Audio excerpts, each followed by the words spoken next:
Halo teman-teman pembelajar, selamat datang di video pembelajaran statistika bersama Stacy. Dalam video kali ini kita akan membahas tentang ukuran penyebaran data.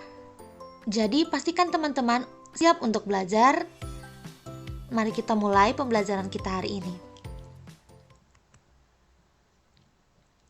Ukuran penyebaran data adalah cara kita untuk melihat seberapa berjauhan nilai-nilai yang ada satu sama lain. Dengan kata lain, penyebaran data ini menunjukkan seberapa beragam atau bervariasi data yang kita miliki. Contoh ukuran penyebaran data yaitu jangkauan interkuartil, varians, dan simpangan baku.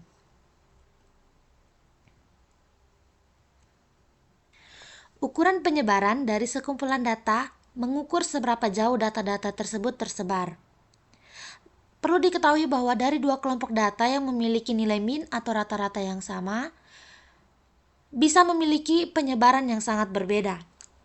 Salah satu ukuran penyebaran yang umum digunakan yaitu jangkauan interkuartil, di mana jangkauan interkuartil ini menunjukkan rentang antar kuartil pertama dan kuartil ketiga.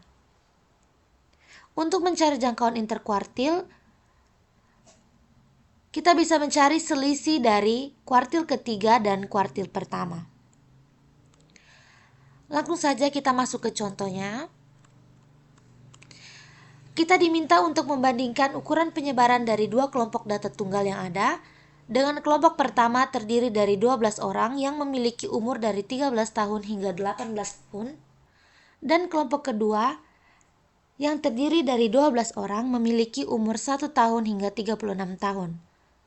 Maka kita akan menghitung nilai min, kuartil pertama dan kuartil ketiga dari kedua kelompok yang ada. Langkah pertama yang akan kita lakukan yaitu menentukan nilai min dari kelompok pertama dan kelompok kedua. Kita tahu bahwa untuk mencari nilai min, kita akan menjumlahkan seluruh data yang ada, kemudian dibagi dengan banyaknya data. Maka untuk kelompok pertama, kita jumlahkan seluruh data yang ada, kemudian kita bagikan dengan banyaknya data yaitu 12. Hasil dari penjumlahan seluruh data yang ada yaitu 192 dibagi dengan 12, maka nilai min atau rata-rata dari kelompok pertama adalah 16. Kemudian untuk kelompok kedua, kita jumlahkan seluruh data yang ada, kemudian kita bagi dengan banyaknya data yaitu 12. Jumlah dari seluruh data yang ada yaitu 192 dibagi dengan 12, hasilnya 16. Maka nilai min atau rata-rata dari kelompok kedua adalah 16. Dapat kita lihat di sini, dari kelompok pertama rata-ratanya 16 dan kelompok kedua rata-ratanya 16. Maka min dari kedua kelompok sama-sama bernilai 16. Langkah kedua, kita akan mencari letak kuartil pertama dan kuartil ketiga dari masing-masing kelompok. Untuk mencari letak nilai kuartil, kita akan menggunakan rumus kuartil ke K sama dengan K dikali banyaknya data ditambah 1 dibagi dengan 4. Karena kita akan mencari nilai kuartil pertama, maka kita ganti K dengan 1. Kuartil pertama sama dengan 1 dikali 12 ditambah 1 dibagi 4. 12 tambah 1 hasilnya 13, kita kalikan dengan 1, maka menghasilkan 13, dibagi dengan 4, hasilnya 3,25. Maka letak nilai kuartil pertama adalah pada data ke 3,25. Untuk mencari letak kuartil ketiga pada kelompok pertama, kita ganti nilai K yang ada dengan 3, maka kuartil ketiga sama dengan 3 dikali 12 tambah 1 dibagi 4. 12 tambah 1 hasilnya 13, kita kalikan dengan 3, kita dapatkan 39. 39 dibagi 4 hasilnya 9,75. Berarti letak kuartil ketiga pada kelompok pertama berada pada data ke 9,75.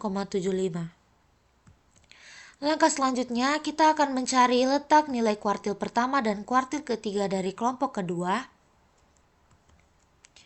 Kita akan gunakan rumus kuartil ke K sama dengan K dikali banyaknya data ditambah 1 dibagi 4, maka untuk kuartil pertama dari kelompok kedua, kita ganti nilai K dengan 1.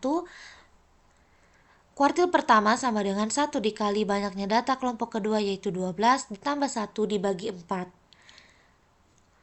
12 tambah 1 hasilnya 13 dikali dengan 1, kita dapatkan hasil 13. kemudian kita bagi dengan 4, maka letak nilai kuartil pertama pada kelompok kedua yaitu pada data ke-3,25. Kemudian kita akan mencari letak nilai kuartil ketiga dari kelompok kedua.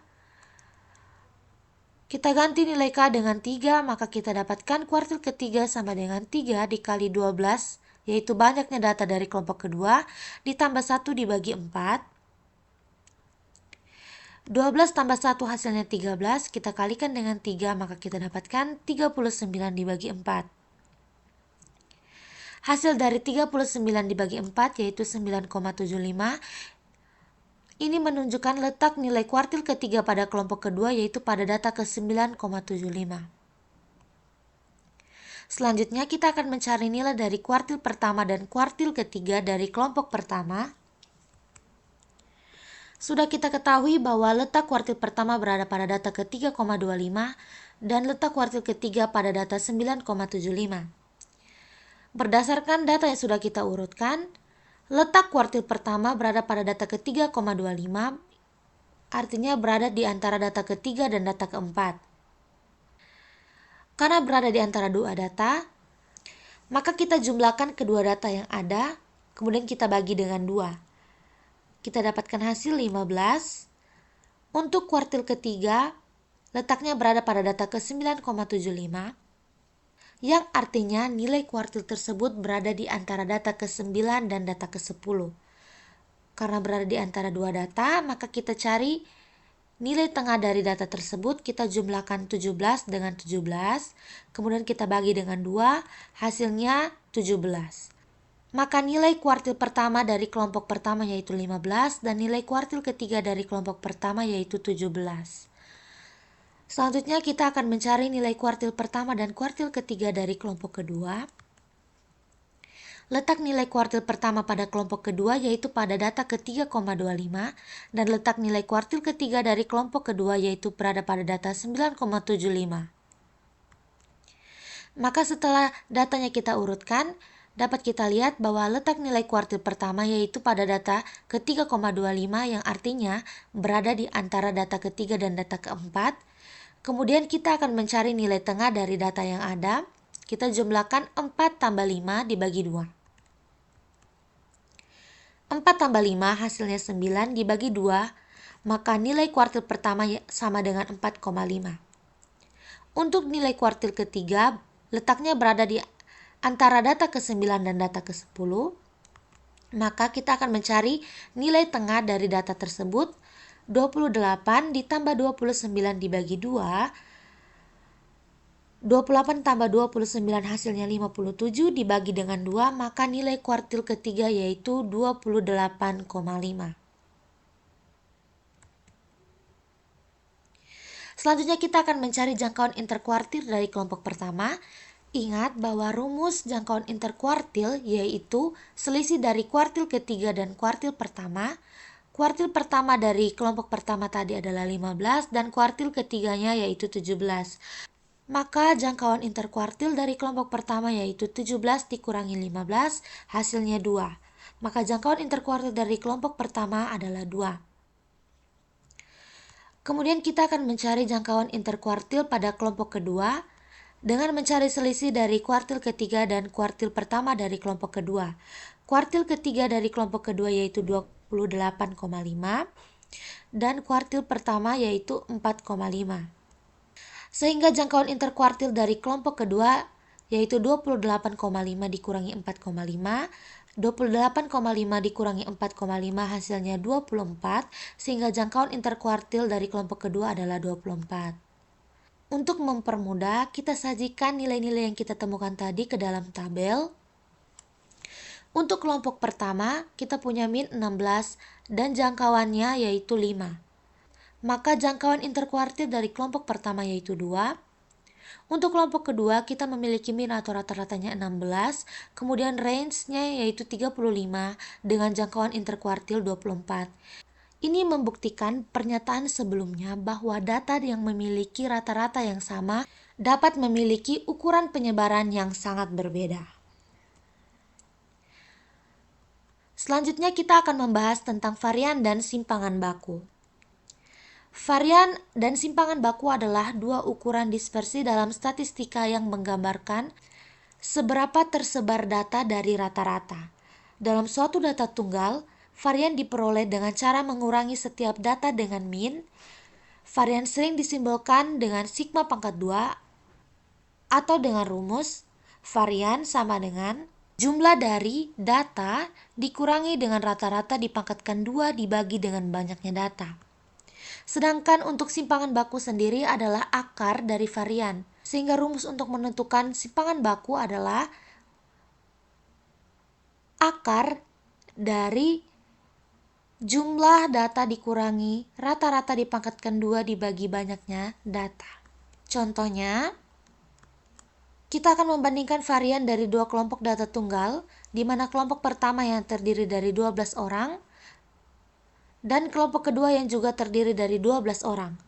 Kita akan menghitung varian dan simpangan baku dari kedua kelompok tersebut. Hal yang pertama kita lakukan yaitu mencari min dari kelompok pertama dan kelompok kedua. Untuk mencari min, kita akan menjumlahkan seluruh data yang ada, kemudian membaginya dengan banyaknya data. Hasil dari jumlah seluruh data yaitu 192 dibagi dengan banyaknya data pada kelompok pertama yaitu 12, maka hasil pembagian dari jumlah data dibagi banyaknya data yaitu 16. Nilai min dari kelompok pertama yaitu 16. Untuk kelompok kedua, kita jumlahkan seluruh data yang ada, kemudian kita bagikan dengan banyaknya data. Hasil penjumlahan dari seluruh data yang ada yaitu 192, kita bagi dengan banyaknya data yaitu 12, maka min atau rata-rata dari kelompok kedua yaitu 16. Untuk kelompok pertama dan kelompok kedua memiliki min yang sama yaitu 16. Selanjutnya kita akan mencari varian dari kelompok pertama terlebih dahulu. Rumus varian tadi yaitu jumlah data dikurangi rata-rata dipangkatkan 2 dibagi dengan banyaknya data yang ada. Sehingga untuk kelompok pertama, 13 dikurangi 16 dipangkatkan 2 ditambah 14 kurang 16 dipangkatkan 2. Pada data dari kelompok pertama, kita memiliki nilai 15 sebanyak 2. Untuk mempermudah, dapat kita tulis 2 dikali 15 dikurangi 16 dipangkatkan 2. Ditambah pada data nilai 16 berjumlah 2, sehingga dapat kita tulis 2 dikali 16 dikurangi 16 dipangkatkan 2. Ditambah dari data yang kita miliki, nilai 17 itu berjumlah 5. Sehingga dapat kita tulis 5 dikali 17 dikurangi 16 dipangkatkan 2 ditambah 18 kurang 16 pangkat 2. Dibagi dengan banyaknya data yaitu 12, sehingga kita dapatkan 13 kurang 16 yaitu negatif 3, 14 kurang 16 hasilnya negatif 2, 15 dikurangi 16 hasilnya negatif 1, 16 kurang 16 0, 17 kurang 16 1, dan 18 kurang 16 2. Kita pangkatkan semua. Hasil pangkat 2 dari negatif 3 yaitu 9. Hasil pangkat 2 dari negatif 2 yaitu 4. Pangkat 2 dari negatif 1 itu 1. Kita kalikan dengan 2, maka kita dapatkan hasilnya 2. 0 dipangkatkan 2 yaitu 0. 2 dikali 0 tetap 0. Maka 1 pangkat 2 1 dikali dengan 5 5. 2 dipangkatkan 2 yaitu 4. Sehingga 9 tambah 4 tambah 2 tambah 0 tambah 5 tambah 4 hasilnya 24 dibagi 12, maka varian dari kelompok pertama yaitu 2. Selanjutnya kita akan mencari varian dari kelompok kedua. Untuk nilai varian adalah jumlah dari data dikurangi rata-rata dipangkatkan 2 dibagi banyaknya data. Sehingga untuk kelompok kedua ini 1 dikurangi 16 dipangkatkan 2 ditambah 3 dikurangi 16 dipangkatkan 2 ditambah 4 kurang 16 dipangkatkan 2 ditambah 32 kurang 16 dipangkatkan 2 ditambah 36 kurang 16 dipangkatkan 2 dibagi dengan banyaknya data yaitu 12. Hasil dari 1 kurang 16 yaitu negatif 15. Hasil dari 3 kurang 16 yaitu negatif 13. Hasil dari 4 kurang 16 yaitu negatif 12. Hasil dari 5 kurang 16 yaitu negatif 11. Hasil dari 7 kurang 16 yaitu negatif 9. Hasil dari 8 kurang 16 yaitu negatif 8. Hasil dari 12 kurang 16 yaitu negatif 4. 27 dikurangi 16 hasilnya 11. 28 dikurangi 16 hasilnya 12. 29 dikurangi 16 hasilnya 13, dan 32 kurangi 16 hasilnya 16. 36 dikurangi 16 hasilnya 20. Negatif 13 dipangkatkan 2 hasilnya 169. Negatif 12 dipangkatkan 2 hasilnya 144. 13 pangkat 2 hasilnya 169. 16 dipangkatkan 2 hasilnya 256. Dan 20 pangkat 2 hasilnya 400. Kita jumlahkan, kemudian kita bagi dengan 12. Hasilnya 1910. Kita bagi dengan 12, maka varian dari kelompok kedua yaitu 159,2. Selanjutnya kita akan mencari simpangan baku dari kelompok pertama. Rumus simpangan baku yaitu akar dari varian.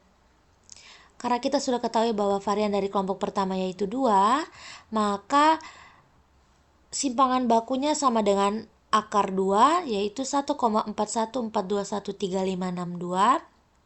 Dapat kita bulatkan jadi 1,41. Sehingga simpangan baku dari kelompok pertama yaitu 1,41. Kemudian kita akan mencari simpangan baku dari kelompok kedua.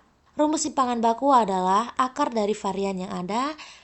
Untuk kelompok kedua variannya yaitu 159,2, sehingga untuk simpangan baku kita akarkan 195,2, hasilnya 12,617448, atau dapat kita bulatkan nilai simpangan bakunya menjadi 12,62. Jadi simpangan baku dari kelompok pertama adalah 1,41 dan kelompok kedua adalah 12,62.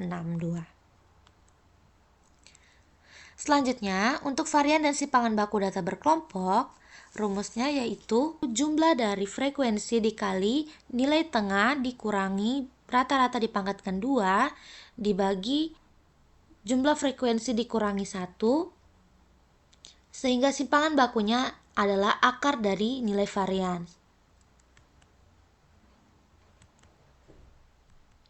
Oke, kita langsung masuk pada contoh varian dan simpangan baku pada data berkelompok. Dari suatu penelitian mengenai lamanya durasi pemakaian baterai HP, diperoleh data sebagai berikut. Kita diminta untuk menentukan nilai min atau rata-rata, varian, dan simpangan baku dari data frekuensi di atas. Hal yang pertama kita lakukan adalah kita akan menentukan nilai min atau rata-rata dari data tersebut. Rumus nilai min pada data berkelompok yaitu jumlah dari frekuensi dikali nilai tengah dibagi dengan jumlah frekuensi. Untuk mencari nilai tengah, kita akan menjumlahkan batas bawah kelas interval dan batas atas kelas interval. Kemudian kita akan bagi dengan 2, sehingga untuk kelas pertama 6 tambah 10 dibagi 2, hasilnya 8. Untuk kelas kedua nilai tengahnya yaitu 13. Untuk kelas ketiga nilai tengahnya 18, dan untuk kelas keempat nilainya 23, untuk kelas kelima nilai tengahnya 28. Setelah menentukan nilai tengah dari masing-masing kelas, langkah berikutnya adalah mengalihkan nilai frekuensi dengan nilai tengah. Sehingga 2 dikali 8 hasilnya 16, 10 kali 13 hasilnya 130, untuk 18 kali 18 hasilnya 324, 45 dikali 23 hasilnya 1035, 5 dikali 28 hasilnya 140. Setelah itu kita jumlahkan nilai frekuensi yang ada, jumlah seluruh frekuensi yaitu 80, dan jumlah frekuensi dikali nilai tengah adalah 1645. Setelah itu kita masukkan ke dalam rumus. Jumlah frekuensi dikali nilai tengah tadi adalah 1645 dan jumlah frekuensinya itu 80. Kita bagi 1645 dengan 80, hasilnya 20,5626. Dapat kita bulatkan menjadi 20,56. Setelah mendapatkan nilai min atau rata-rata dari data yang ada, kemudian kita akan mencari varian dari data tersebut. Untuk rumus varian sendiri yaitu jumlah dari frekuensi dikali nilai tengah dikurangi rata-rata dipangkatkan 2 dibagi dengan jumlah dari frekuensi dikurangi 1. Nilai tengah tadi sudah kita temukan, sehingga kita akan mengurangi nilai tengah dengan rata-rata.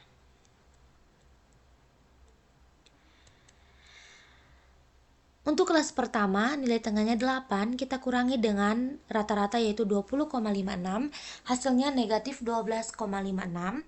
Untuk kelas kedua, nilai tengahnya 13, kita kurangi dengan rata-rata yaitu 20,56, hasilnya negatif 7,56. Untuk kelas ketiga, nilai tengahnya 18, kita kurangi dengan 20,56, hasilnya negatif 2,56. Untuk kelas keempat, nilai tengahnya 23, kita kurangi dengan rata-rata yaitu 20,56, sehingga kita dapatkan hasil 2,44. Untuk kelas terakhir, nilai tengahnya yaitu 28, maka kita kurangi 28 dengan rata-rata yaitu 20,56. Hasilnya 7,44. Setelah kita dapatkan hasil dari nilai tengah dikurangi rata-rata, selanjutnya kita akan kuadratkan hasil dari nilai tengah dikurangi rata-rata. Maka negatif 12,56 pangkat 2 hasilnya 157,75. Negatif 7,56 pangkat 2 hasilnya 57,15. Negatif 2,56 pangkat 2 hasilnya 6,55. 2,44 dipangkatkan 2 hasilnya 5,95. 7,44 dipangkatkan 2 hasilnya 55,35. Setelah memangkatkan nilai tengah dikurangi rata-rata, kita kalikan nilai frekuensi yang ada dengan nilai tengah dikurangi rata-rata dipangkatkan 2. Sehingga kita dapatkan untuk kelas pertama, 2 dikali 157,75 hasilnya 315,5. Kemudian 10 dikali dengan 57,15 hasilnya 571,5. 18 dikali dengan 6,55 hasilnya 117,96. 45 dikali dengan 5,95 hasilnya 267,9. 5 dikali dengan 55,35 hasilnya 276,76. Kemudian kita cari jumlah dari frekuensi dikali nilai tengah dikurangi rata-rata dipangkatkan 2. Kita jumlahkan seluruh nilai yang sudah kita dapatkan, hasilnya 1549,62. Banyaknya frekuensi data yaitu 80. Setelah kita menemukan nilai-nilai yang kita perlukan, maka kita langsung substitusikan nilai-nilai yang kita dapatkan ke dalam rumus varian data per kelompok.